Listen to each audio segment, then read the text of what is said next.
Prosseguindo o estudo de história da igreja, vamos agora à página 73, a missão dos apóstolos. Bom, se nós formos considerar o que os apóstolos fizeram e aí também o que eles vão fazer depois, dá para nós termos a ideia de onde o cristianismo estava estendido, né? Então eu coloquei um mapa aí para vocês nessa página, para nós termos uma ideia da extensão do que era o Império Romano e aonde o cristianismo é citado. Tá bom? Então, o comentário diz: o historiador Eusébio de Cesareia relata que os apóstolos pregaram o evangelho em diversas religiões. Os santos apóstolos e discípulos de nosso Salvador haviam se espalhado por toda a terra. A Tomás, como que é uma tradição, coube a Pártia. Aí observe ali embaixo que eu coloquei para vocês aonde que era a Pártia. Tá bom? Se você olhar o meio do mapa, está Jerusalém. Você tem até 4 setas saindo de Jerusalém, como os cristãos saíram daqui para todas as partes do mundo. Aí você tem lá do lado esquerdo onde estava a Itália. E você tem do lado direito onde estava a Pártia. Nesses anos 64, 68, os cristãos já estavam em locais mais distantes, porque nós já vamos encontrar cristãos até na região dos bárbaros. Tá bom? Mas aqui contando até a Itália.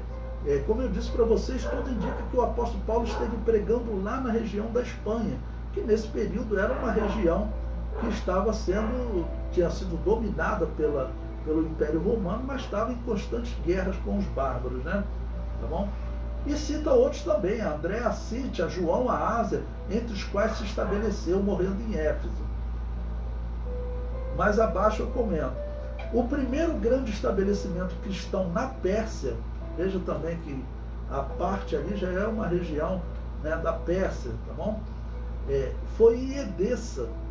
E Eusébio conta com um incidente apócrifo sobre a correspondência entre o príncipe de Edessa e o discípulo Tadeu. É provável que o cristianismo tenha sido levado para a Pérsia pelos cristãos sírios e que seu impacto continuou mesmo sobre os governantes muçulmanos. A enciclopédia da Bíblia, de Tenel Merrill, né, ela faz essa citação. Então, esse príncipe de Edessa, isso aparece também em muitos outros documentos. Eu quis citar aqui pela enciclopédia, citando essa cidade da Pérsia, em que o príncipe da cidade se converteu ao cristianismo, tá bom? Ou pelo menos descreve uma correspondência, ok? Descrevendo que o cristianismo já estava lá na Pérsia.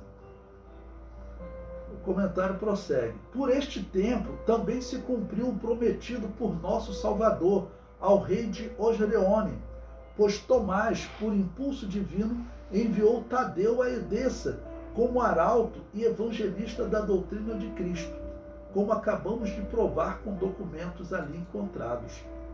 Tadeu, estando no lugar, cura a Abigail pela palavra de Cristo e deixa pasmos com seus estranhos milagres a todos os presentes, ou seja, as pessoas estranharam aquele milagre, né? Quando já os tinha bastante predispostos com suas obras, conduziu-os à adoração do poder de Cristo e acabou fazendo-os discípulos da doutrina do Salvador. Desde então e até hoje, toda a cidade de Edessa está consagrada ao nome de Cristo, dando assim prova nada comum dos benefícios que nosso Salvador lhe fez. Então, ou seja, essa região, ela já tinha então um príncipe se convertendo e certamente favorecendo o crescimento do cristianismo, né? Eusébio de Cesareia também nos diz: depois do martírio de Paulo e Pedro, o primeiro a ser eleito para o episcopado da Igreja de Roma foi Lino. Ele é mencionado por Paulo quando escreve de Roma a Timóteo, na despedida ao final da carta.